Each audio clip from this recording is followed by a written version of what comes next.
It's that time of year again. March Madness. The brackets are out, the energy's high, and everyone is looking for that perfect run to the championship. But as any coach will tell you, the game you plan for on paper is rarely the game that actually happens on the court. Retirement, well, it's a lot like March Madness. You can have the best stats, the most solid preparation, but once the clock starts, you have to be ready to pivot. We spend the first half of our lives, our careers, building up our fundamentals. We're focused on the score, our savings, our house, our reputation. So when we head to the locker room at 65 or 70, feeling like we've got a solid lead, but when the second half begins, the pace of the game changes. The defense gets tighter. Maybe your health requires a different strategy. Or you realize the hobbies you thought would fill your time aren't quite enough to keep you in the game. So this is where the halftime adjustment comes in. For me, that's looked a little different than I expected. I realized I couldn't just rely completely on my old stats or my pre-retirement plan. I'm having to adjusting to the changing economy, inflation at the pumps in the grocery store, and worrying about the upcoming recession that everyone seems to be predicting and how it might affect our retirement plan. But mostly, I'm getting back into training. I'm focusing on health, family, and spiritual balance and strength, just to make sure I can stay on the floor for the full game. You know, I found myself depending less and less on my pre-game or pre-retirement plan.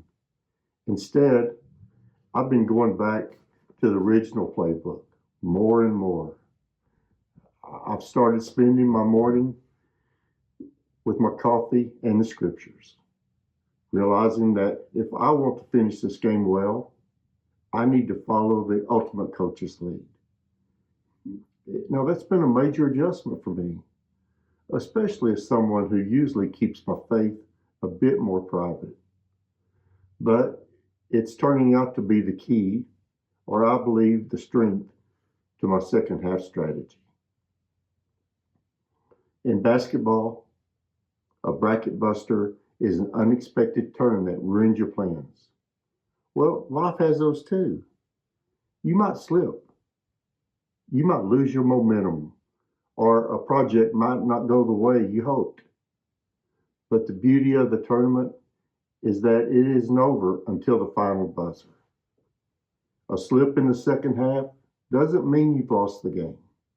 It just means you need to huddle up, find your focus, and get back on defense. Make the needed adjustments. Retirement, it isn't about sitting on the bench. It's about staying active in the game. Whether it's your fitness, your family, or your faith, make sure you're making the adjustments you need to find your purpose. Growth happens when you're willing to change the game plan midstream. If a plan isn't working, don't be afraid to call an audible. You know, March Madness is famous for the Cinderella story, the team that no one saw coming because they were willing to adapt.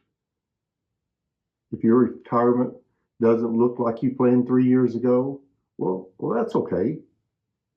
I've had to pivot more than once, from learning the ropes of YouTube to being more open about my faith.